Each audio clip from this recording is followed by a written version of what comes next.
All right, what's up, everybody? Welcome to another Sunday edition of Lambdas Live. I'm your host Hernan here with my co-host Fernando and Diego. What's going on, fellas? How you doing? Yo, what's going on, guys? Good. Doing How's all right, everything? bro. Doing good, man. Doing good. Another nice Sunday. I'm excited to get into another episode with you guys. I really look forward to these Sundays, man. You know, it's kind of therapeutic, honestly, right? To be able just to sit here and relax, talk about jiu-jitsu. It's just 1 hour of nothing else, right? Just a nice conversation with the boys. I enjoy it very much, man. Absolutely. Yeah, man. So today, before we get started, I wanted to also recognize all the Latinos and Hispanics out there for Hispanic Heritage Month. You know, where we'll have an episode during this month where we'll talk a little bit more about that. So maybe the contributions that some Latinos have made in jiu-jitsu. Well, that's one episode coming up very soon within the next couple of weeks. But just to kick it off, I wanted to say, you know, it's amazing that we have so many leaders and this is really what LUL is about. Lambdas Live, kind of coming together as a community representing the Latino community, Hispanic community, and other races of color in jiu-jitsu. So happy Latino Heritage Month, Hispanic Heritage Month, man. So, all right, so let's get started. And around the room, we always start every episode with our weekly training log, and it sounds like this one was a pretty good one. So let's get started with Fernando. What's good? Got one class in. Was able to do an open mat finally. Was able to do an open mat, and then I got 3 rounds of 3 5-minute rounds after class on Saturday. So it was really good. I enjoyed it. Just it felt good to be back.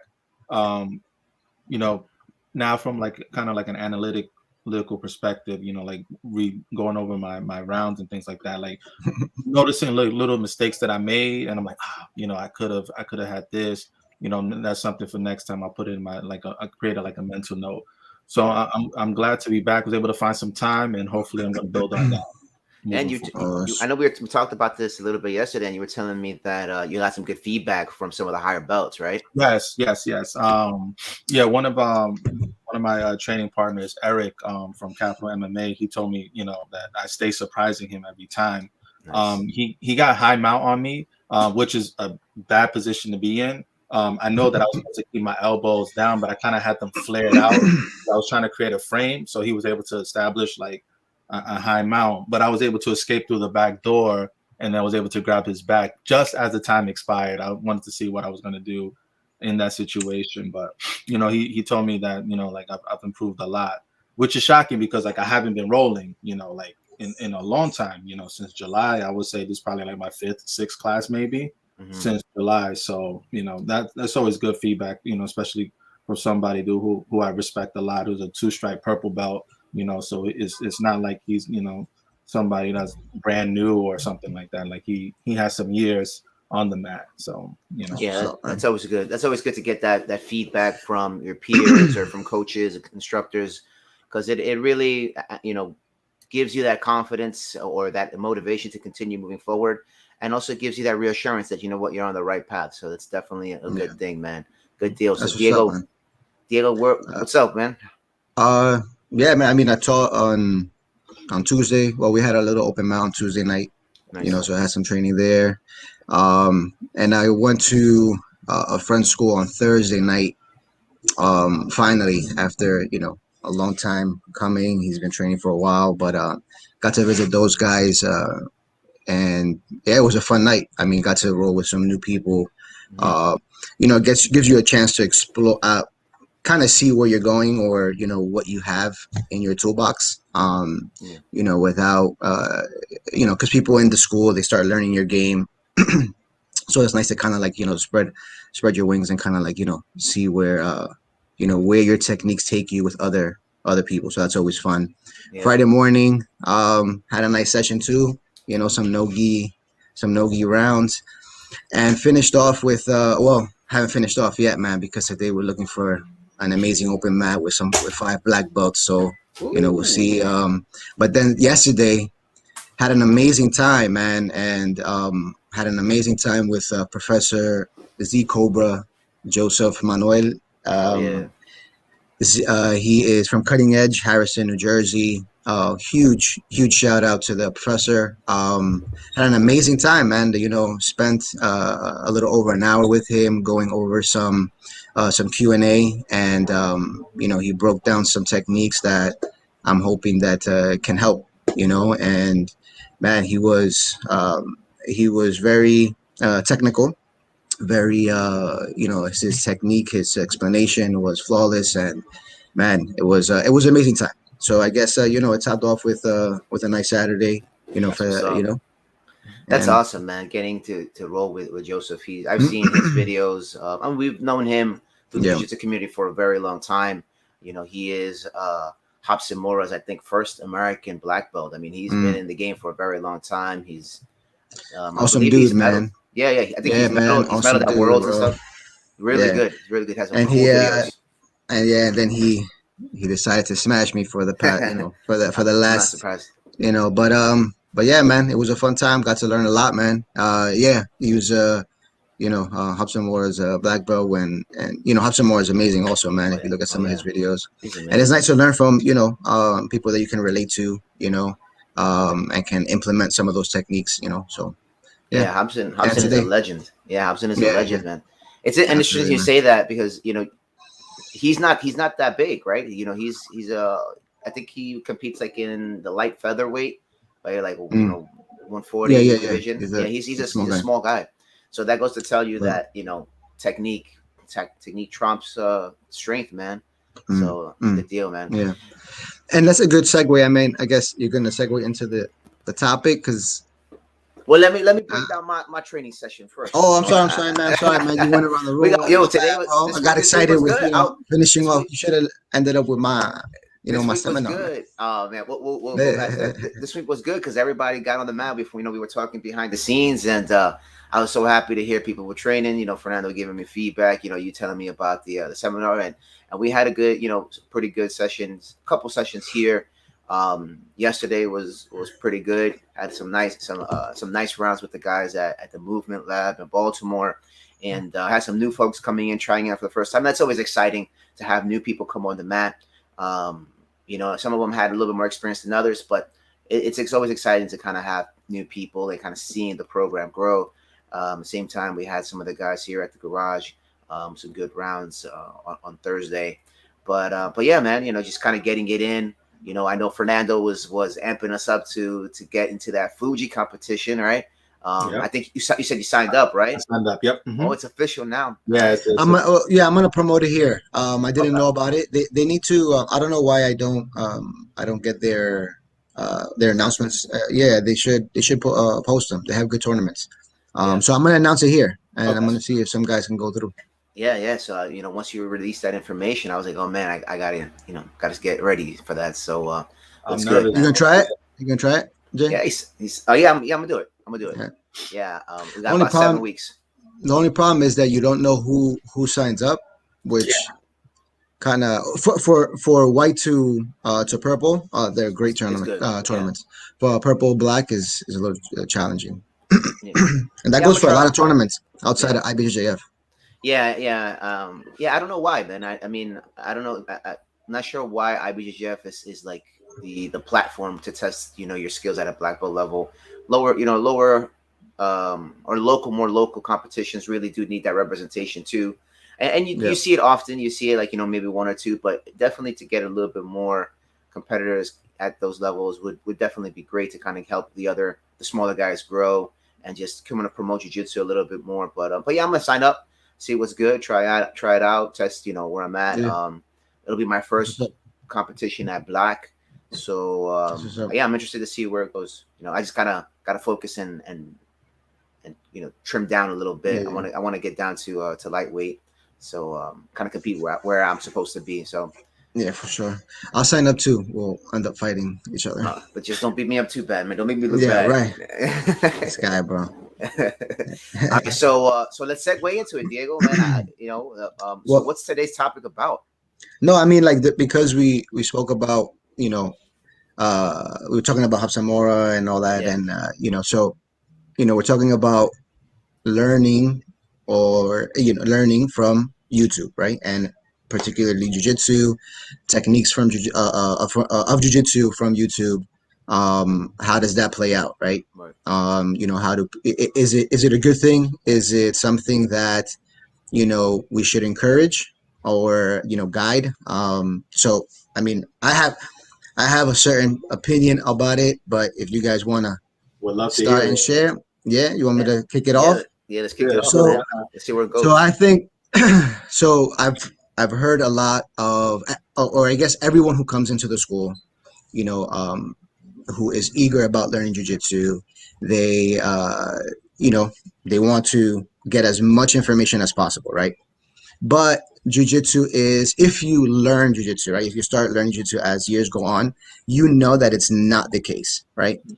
If you know what you know now, you would probably say, "Hey, slow down a little bit so that I can get what I need in the beginning." Because right now it's like, oh, like there's right now as a blue belt, purple belt, brown belt, black belt, the way that you take the information is completely different, right? You don't want an overload of information. We kind of like want to stay away from YouTube as an upper belt as opposed to the white belt. So this is coming from the beginner stage. Later on, it's a little bit different. It's a different opinion, but this is from a beginner person, someone who's coming in. So when they come in and they want to train, they're eager. They see what they have. They get what they get on the mat, but what they got on the mat is a little bit different than than what they saw on this YouTube, on this crazy highlight video. So now they go on YouTube, and YouTube takes them into an infinite universe of techniques, right? How to do an armbar, there's a 50 million different ways. So now when you go into a class, you don't know what to choose because you're sparring. You're like, oh man, I saw an hour of YouTube. How hard can it be? Now I'm gonna go try it, but you get smashed, and now you're discouraging yourself because you're like, wait, this is not working. But I just invested an hour.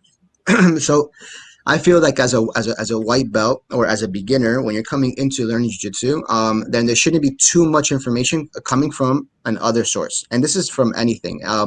It should come from the school first, and then the school should guide into, like, when I tell students, I'm like, look, don't do YouTube. Don't like just randomly Google YouTube. I prefer maybe going on a Jiu-Jitsu, BJJ Fanatics, something that's a little bit more guided, right? Because that way you can have an instructional.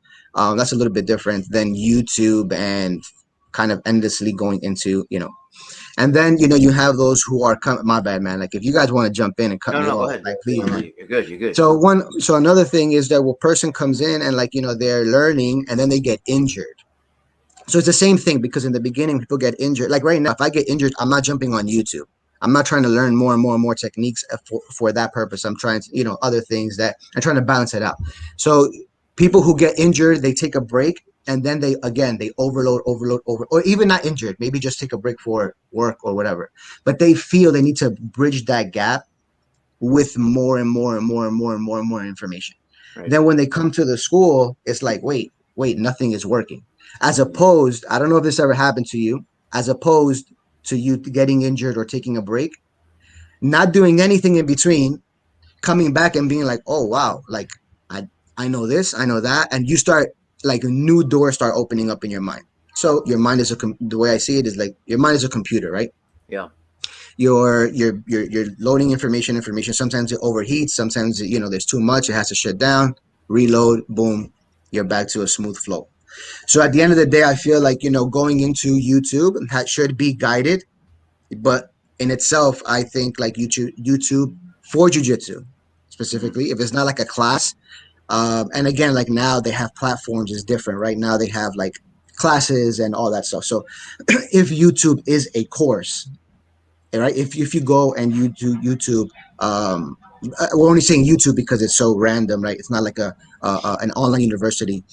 But if someone knows how to search and goes into like a course or whatever, then it's fine, right? Because they're being guided, but not just random searches, not just random information, and if you do stick, I guess maybe find somebody who fits your body type, someone who fits your game.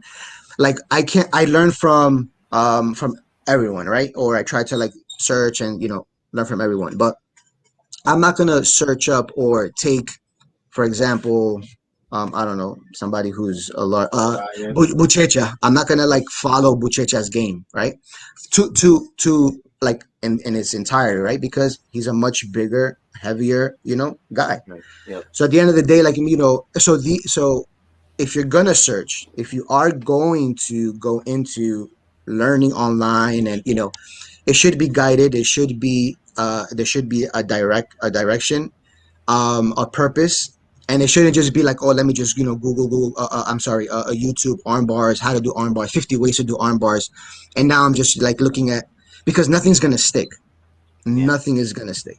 Yep. So the more information you get, you have to be able to kind of like balance it out. Again, right now, our professor yesterday, there was a moment and where I was like, man, I have a lot more questions, but I was like, look, let's right now, I'm okay with what you gave me. It was like two or three main points. I'm like, yo, I'm good. You can give me 1,000, but what am I going to do? Like, I'm not going to take anything from it, so at the end of the day, like, it's just managing and balancing out the way that balancing out the information that you get, how you get it. And this goes for anything, right? You're not going to read 1,000 books and then expect to be a master, right? Yeah. It doesn't work that way. So balancing out the research, knowing how to research, asking your professor, your instructor, who to look for, who to talk, who to learn from online.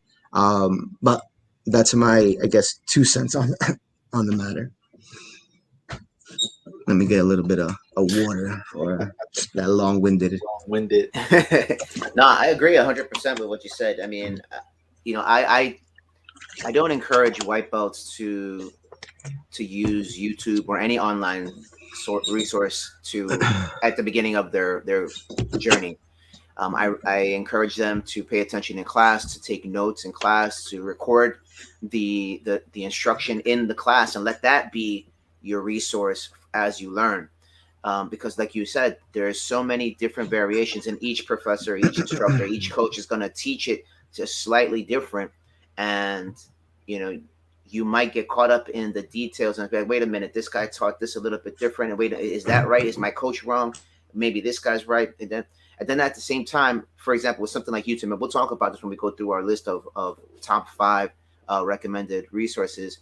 YouTube is it's just a dump of bunch of information.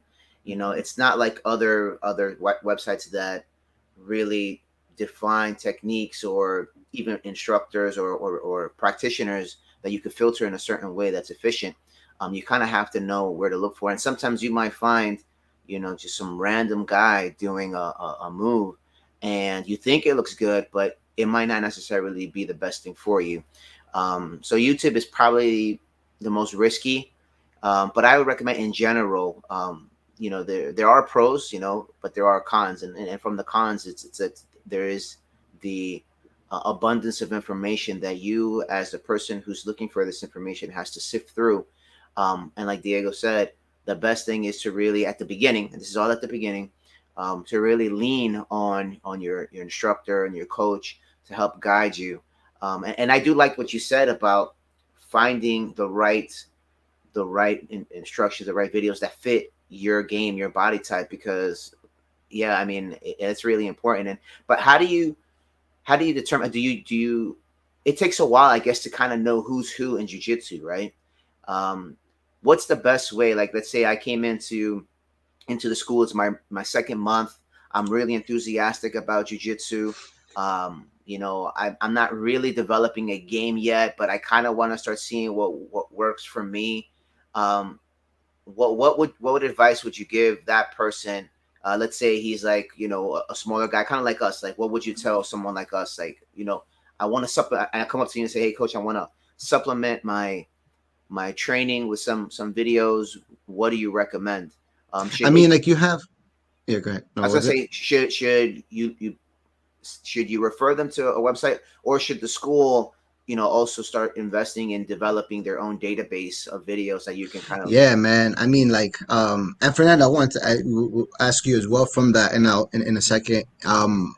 But developing your own database. And if you could do that, if you have the means to do that, absolutely, man. Like, from a business perspective and from, everything else as far as, keeping records of what you do, and those who are doing it and are doing it well, like, it's great.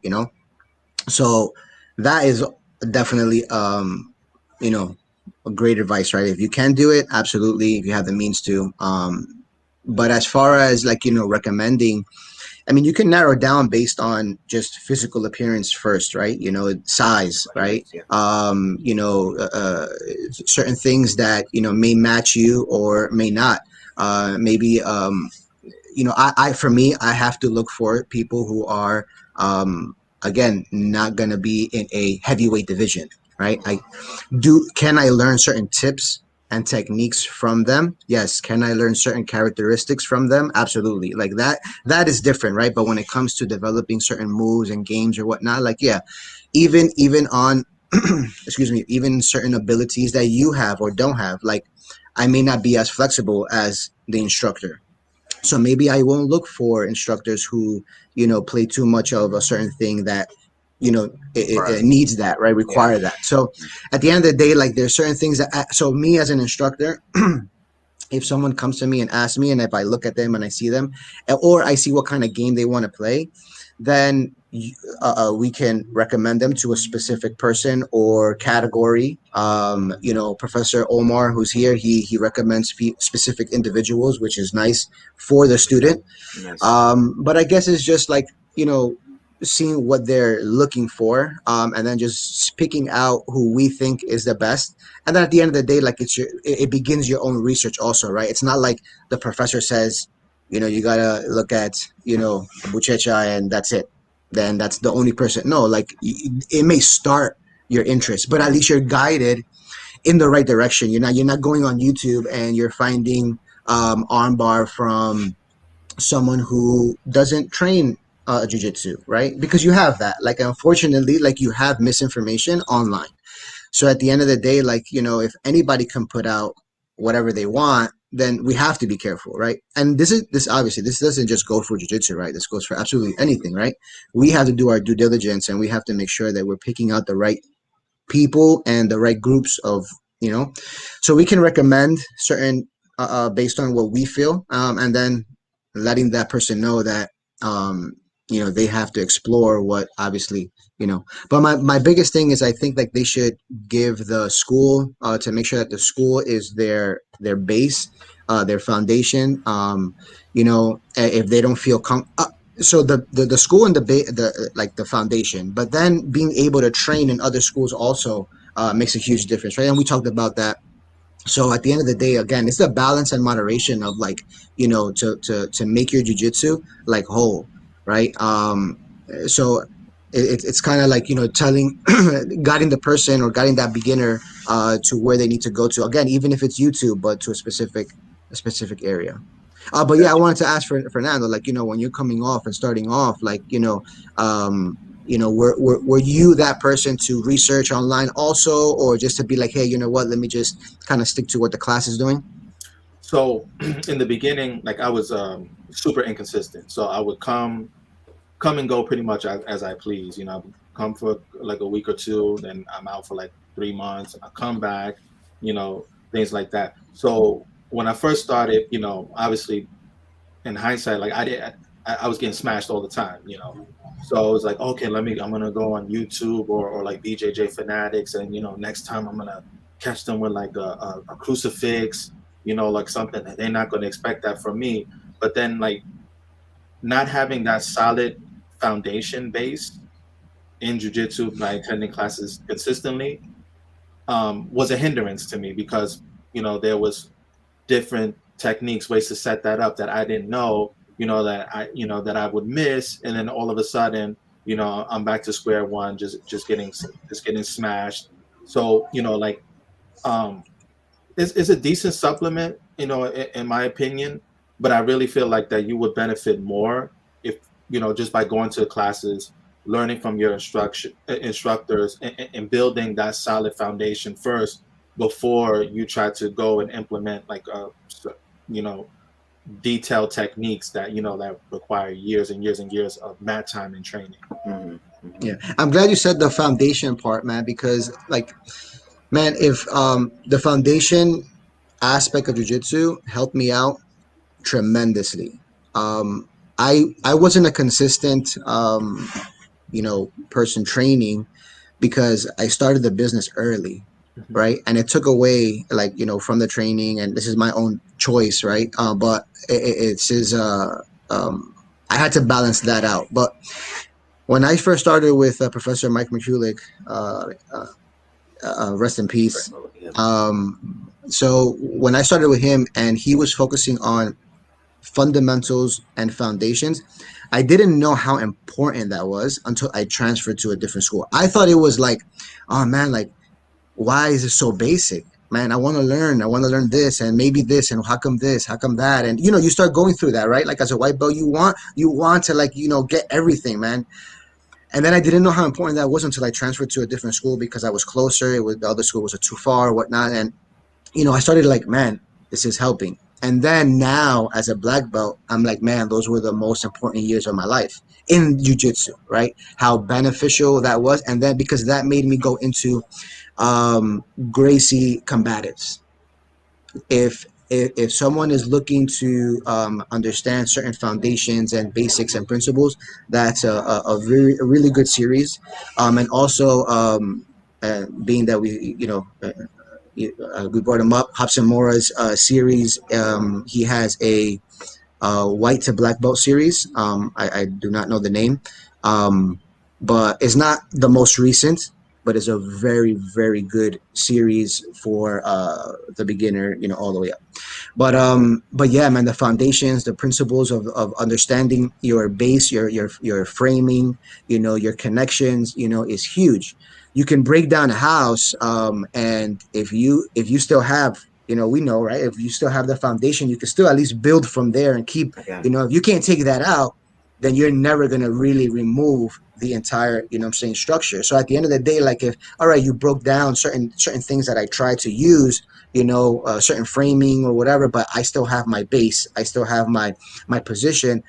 I still have a little bit more. I still have a little bit of confidence to continue going. But Mhm. now, if you're using all your tools and you don't have any foundation or basics to fall back on, then you're gonna lose, right? So yeah, man, I'm glad you brought that up, man, because it's very important.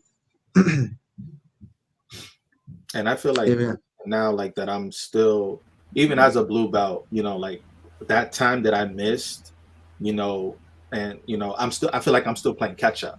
Mm. Like it's like now, as I've starting to go to classes more consistently, within the past 2 years or so, where it's been like kind of consistent. Where it's like, okay, now I'm starting to put those pieces together, learning that foundation and getting the fundamentals. So like, as a blue belt, yeah, I am a blue belt, but I still feel like I'm always having to catch up now because of that time missed, due to, just not being focused on my training, missing training, life, and being lazy ultimately. Yeah. Those were some of the struggles that I dealt with, in the beginning of my jiu-jitsu journey. Gotcha. Awesome.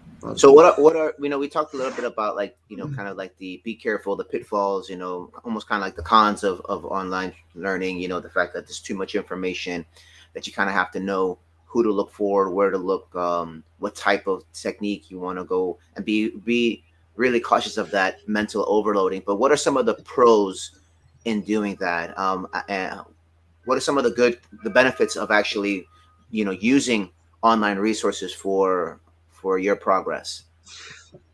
I mean, for myself, like, I like to research or pick out information that is going to benefit me, right? That I can try, right? So I enjoy half guard. I'm going to research half guard, right? And then so researching is, I guess, to now look at the positive side is a must, right? You need that resource. You need to be able to, whether it be to take a break from your regular routine of instruction, or just to get a different input. So now that we understand that, okay, we should guide ourselves to a specific, they're amazing. I think the pros outweigh the cons if you understand, if you can kind of navigate through that, right? So I'm researching things that I feel I can use. I enjoy half guard, but now half guard for me, um, it doesn't matter who it's coming from. I guess it's a little different for myself, but like, it's because I'm taking certain points from there. Mhm. But I know that I'm gonna quickly try my best to implement it. And then when I implement it, if it works, then I try to keep going. And if it doesn't work, I say, okay, thank you for that instruction, put it to the side, and then keep going to the next thing that I feel can work for me. So at the end of the day, so now am I getting the instruction from a live one-on-one or group class setting? Absolutely. But I need to maybe I missed something. Maybe something didn't click for me. Maybe I need a little bit more time. So your option of recording and doing that, is great, right? I know some schools, you have to they do it themselves, and you can probably get the information from them. But yeah, it's very important to review, whether it be local, whether it be your own school or online. Yeah, and I like what you said about on your own time, because when you think about coming to a class, some gyms are massive, right? You got 30, 40, 50, 100 people. I saw one picture for like an 8 a.m. class or a 6 a.m. class at AOJ, and there was like 80 people. It's huge, right? Yeah. And now if you think about, you're the new person coming on the mat, a couple months in, maybe, you might not necessarily have the level of confidence to go to a coach, to go to the black belt, to be like, hey, can you help me a little bit more than the 80 people that are there? So you might not necessarily have that time to really like get that extra help, right?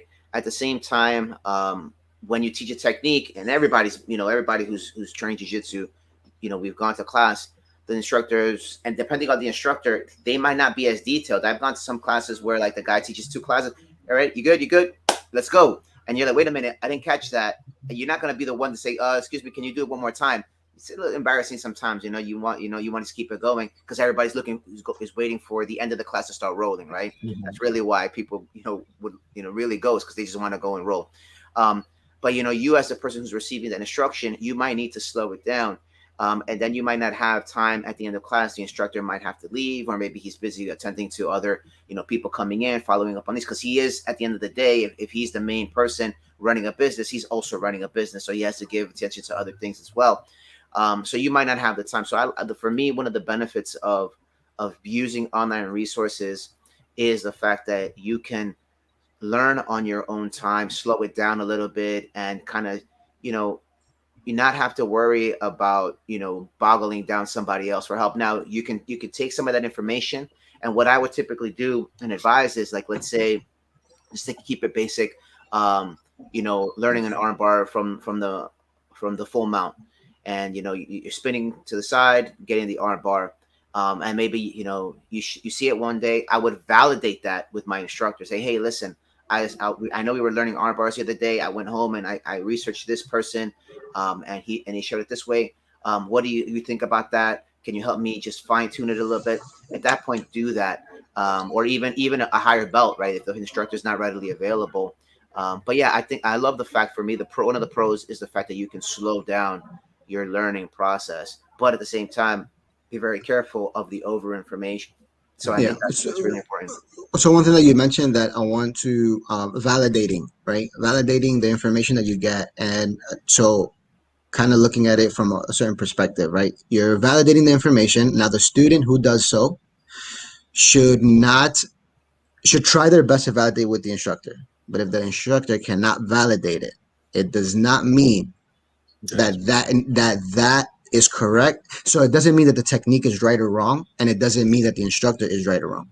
Mhm. Because now because this is another thing. You're going into YouTube. YouTube is a world of information. So now you can't expect one individual to know the world of information.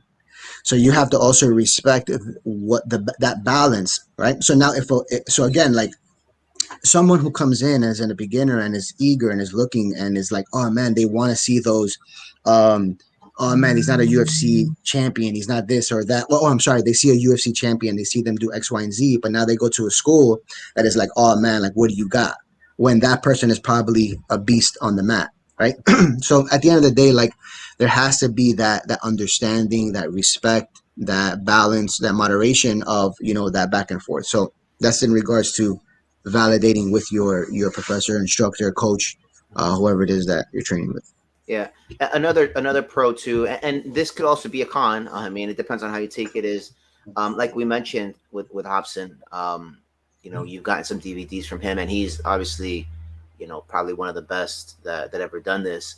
And same thing with Marcelo, and you know, you got Kyle Terra has their own library, and you really a lot of them now have access online. You got the Gracie University with the Hiron and Henry Gracie with the brothers. Yeah, it's an opportunity to learn from them, right? You know, your instructor, Yeah. you know, might be a certified black belt, no problem. Like for example, like myself, like I don't consider myself, you know, the man or anything like that. I have something to offer, but obviously those people have achieved a certain level of success within jiu-jitsu, and they're much more respected, they're viewed different, and that's norm, that's right, like anything else, right?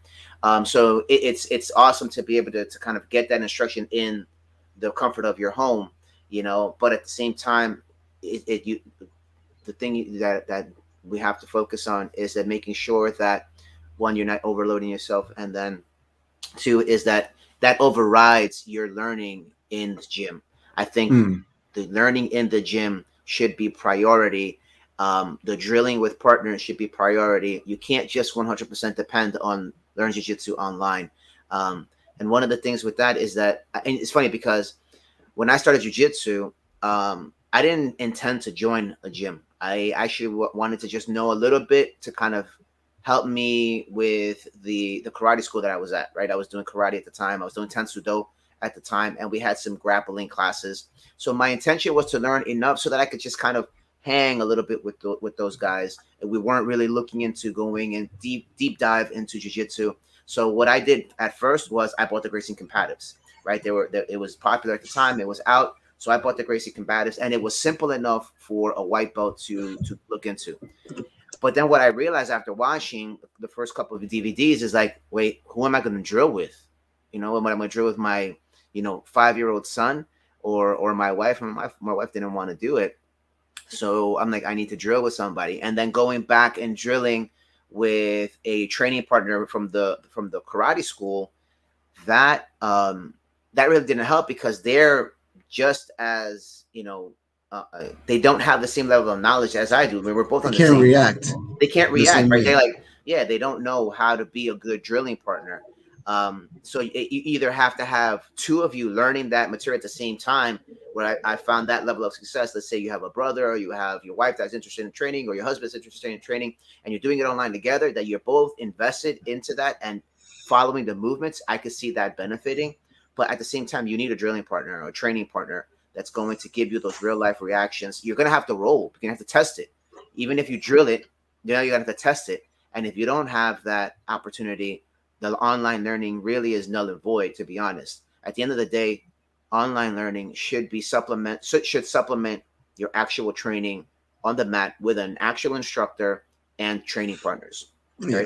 I mean, at the end of the day, like it's all theory until you Right. put into practice, Exactly. right? Like, I mean, it's just your understanding of it. Like, I can't read medical books and be like, I am a doctor. You know what I'm saying? I got it. You know what I mean? Yeah. So at the end of the day, like that, you need that practice. You need to put your hands on, you know, because that's what solidifies it, right? At the same time, someone can't just jump on the mat and be like, and we see that more often than other, like someone jumping on the mat and thinking they can do something and they totally, you know. And so me, I know this is going to be a little controversial. So you know there is the grading, right? People getting their blue belts online now. What do you think about that?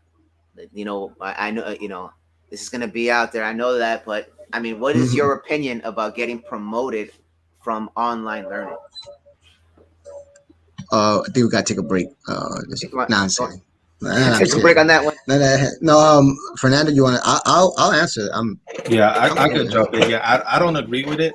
You know, for the simple fact, I just feel like, you know, like you need to put in that mat time. You know, you need to like consistently, you know, roll.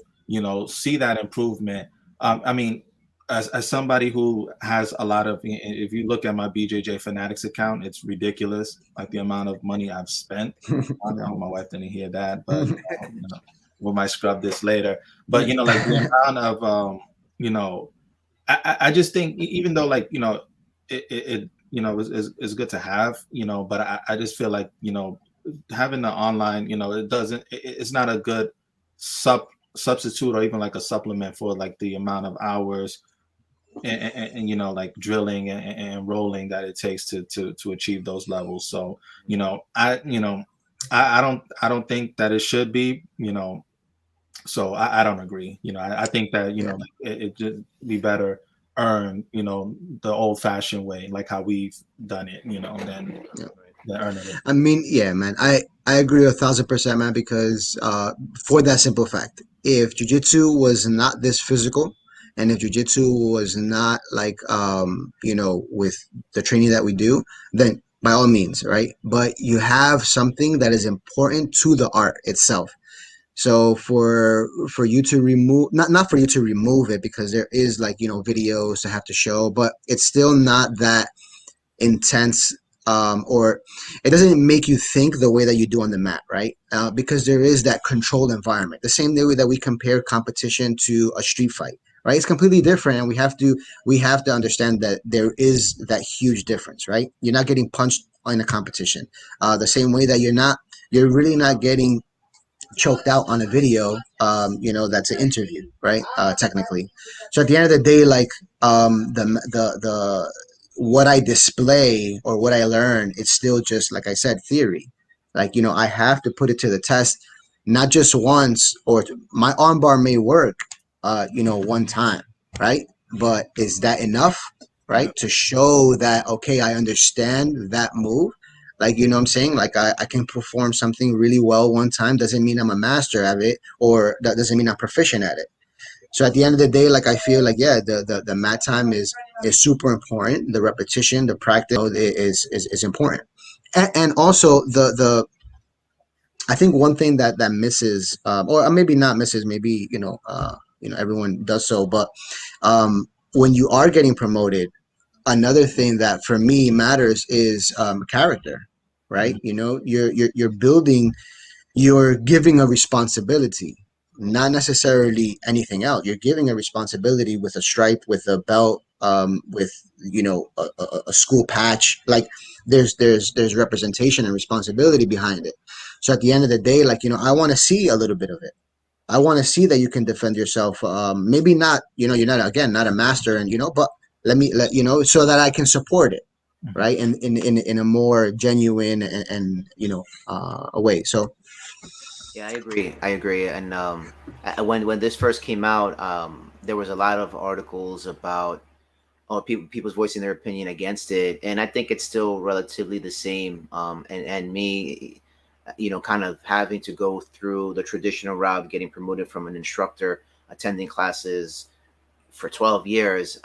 It kind of bothers me that someone would have the audacity to recognize the blue belt themselves, like to be proud of it. I get it's an achievement, no doubt, right? Like a certification. I studied hard for the test. I passed it. I got certified. Great.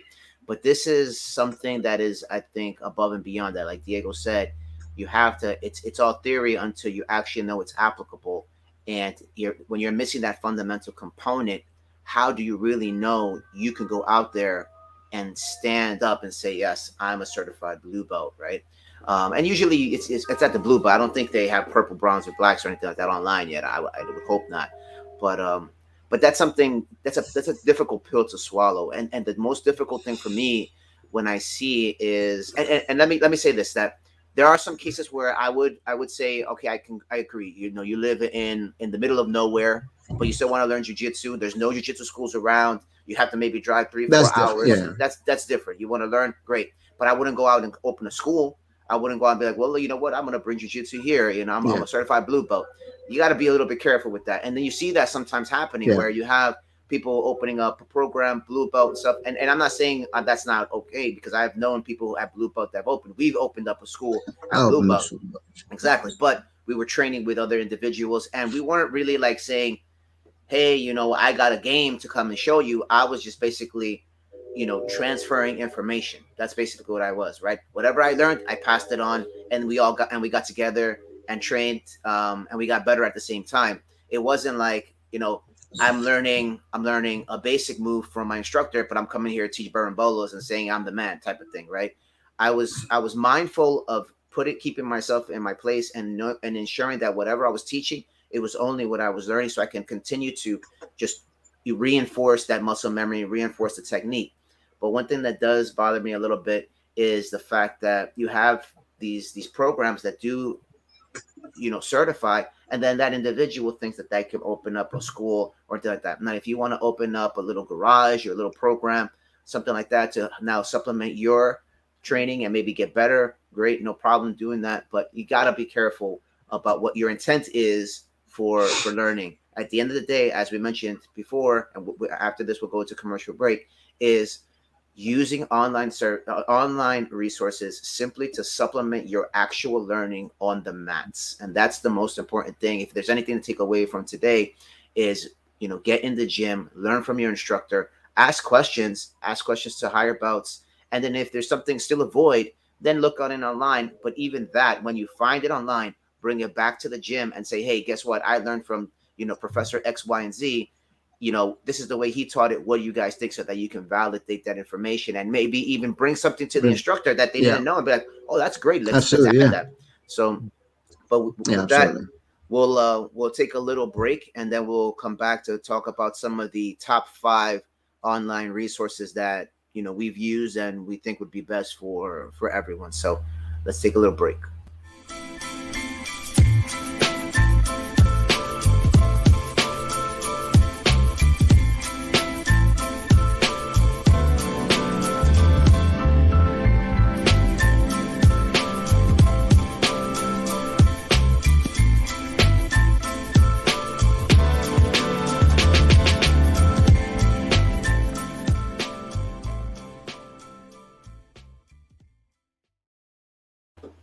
All right, and we're back, talking about learning jujitsu online, or on YouTube, or any type of online service. So, um, let's go into our final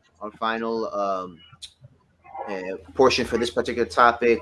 Is mentioning some of the top 5 online resources that we believe will be good. And one of the things you guys got to know is there is a lot.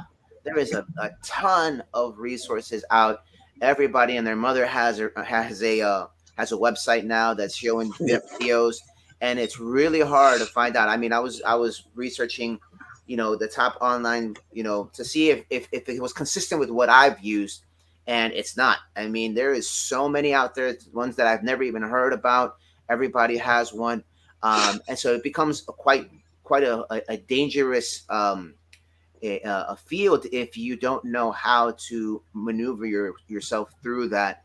And so what we want to do today is we're going to mention 5 maybe that we've used, 5 that we feel comfortable with and that we vetted. We'll go around the room and we'll mention them. So I'll start with one.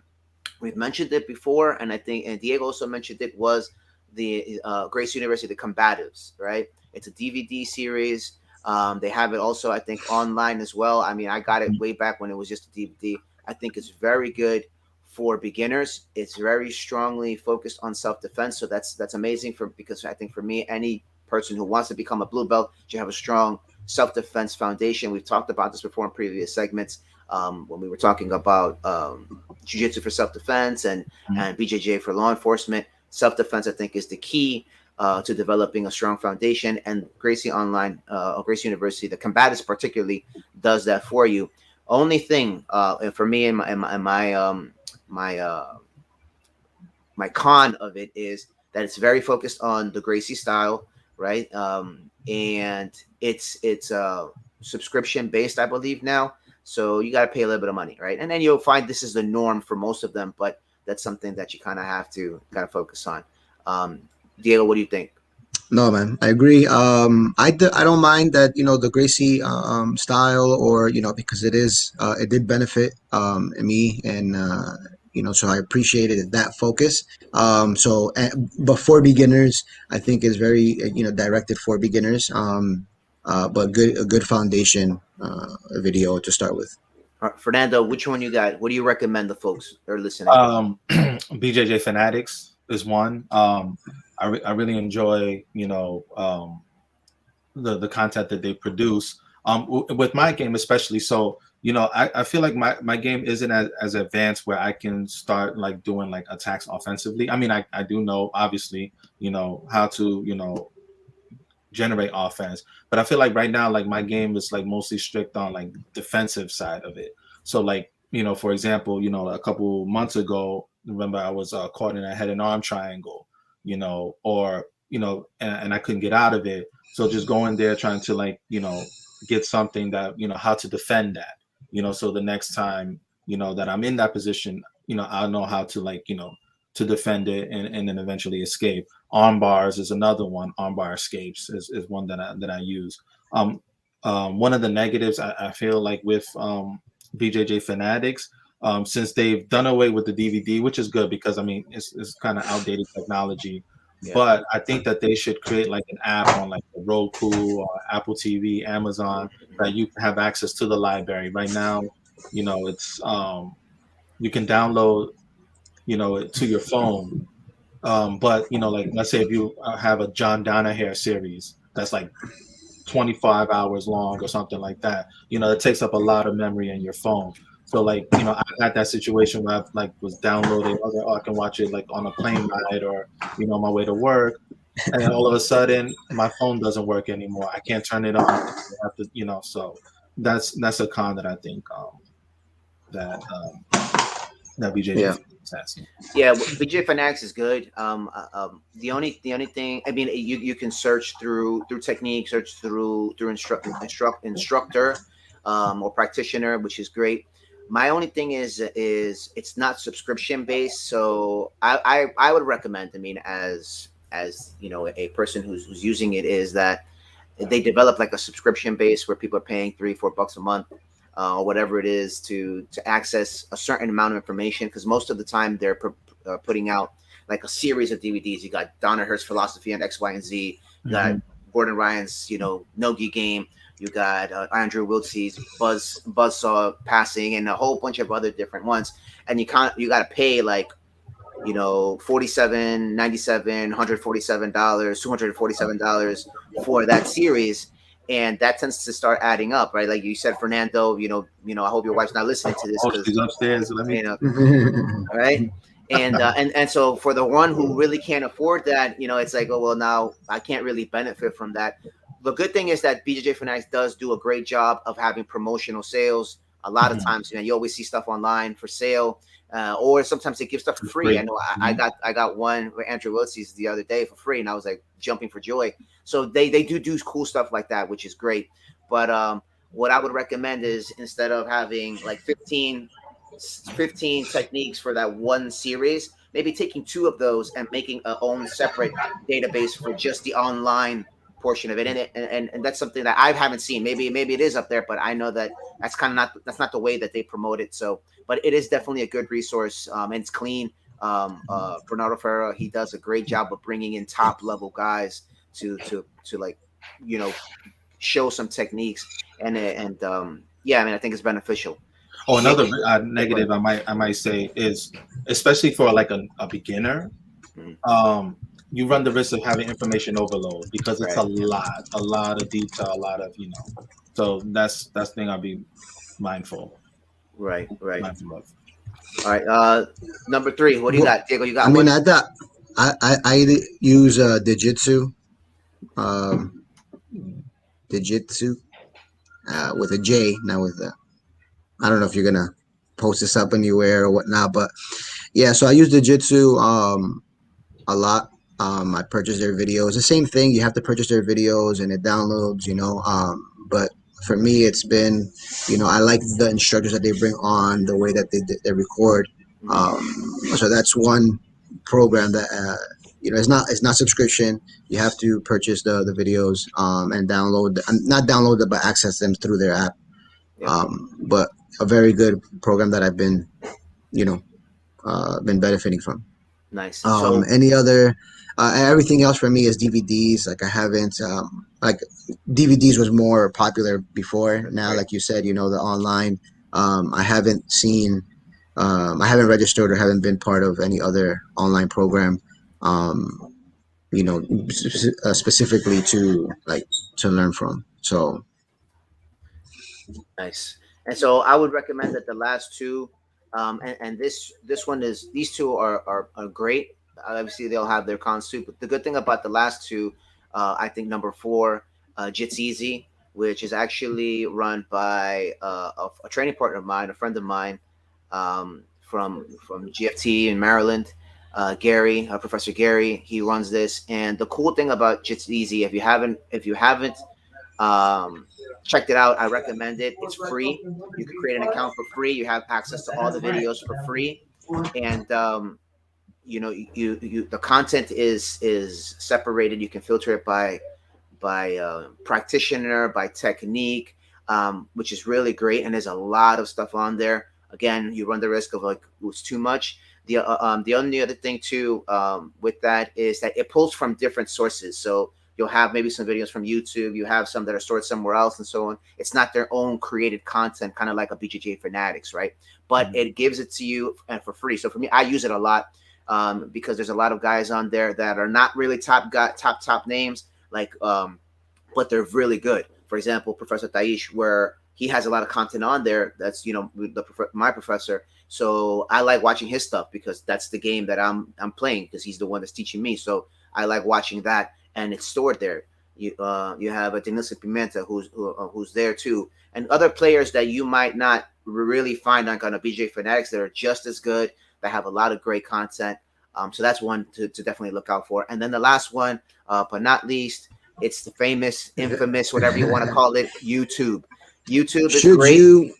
Should you YouTube? Should you YouTube? Yes. Yes, I think you should YouTube. Absolutely, it's free, right? You just gotta be careful. There's some good content on there. There's a lot of great content. I use it all the time. Anytime I'm going to class and I know, hey, like for example, this weekend I'm gonna teach over under. Let me just make sure I brush up on my details. Boom, boom, boom, boom, boom. I watch it, and the good thing is as a higher level, as a black belt, you kind of already know what to look for, so it's a little bit easier to maneuver. But you just could be mindful and just be careful about the overloading. Again, validate that with your instructor. I think that's the best thing. So you got those top 5 of ours. All right, let's finish this off. I know Diego got to go train. I hear sorry guys, man. Noise. So let's finish this off. Round table, Fernando. Last words. Once again, thank you guys. I feel like since we have because it's such a great topic that we kind of like, I felt like it went by so fast, but I feel like we should do like the top 5 YouTube instructors on there. Like I think that could be like a potential next episode. Once again, thank you guys so much for taking time, to chat. It's been a lot of fun. So, like I really appreciate it. Remember to like, subscribe, share this. We're providing great content, I believe. So let's keep the momentum going. That's what's up. Diego, last few words. No, I mean, great episode. Thank you guys for today. Looking forward to this training. These guys over here already, making too much background noise. But yeah, thank you guys so much for today, and looking forward to a strong week. Absolutely. And for me, before we sign off, like just Fernando said, be sure to like, subscribe, check out our YouTube channel, check out our Facebook page, check out our sponsor, Velocity. Just support our cause, support our effort. We're trying to, increase our following on Instagram, Facebook, on YouTube. And if you have any topics that you want us to talk about, feel free to drop us a message, post it on a comment, and let us know what you think. And until then, Diego is going to go train. Fernando and I are going to go chill. And apple picking, actually. Apple picking. There we go. And that's it, man. We'll have a great weekend, everybody. The rest of the weekend, have a great week. Train hard and train smart. We'll see each other again next Sunday. Para siempre. Siempre.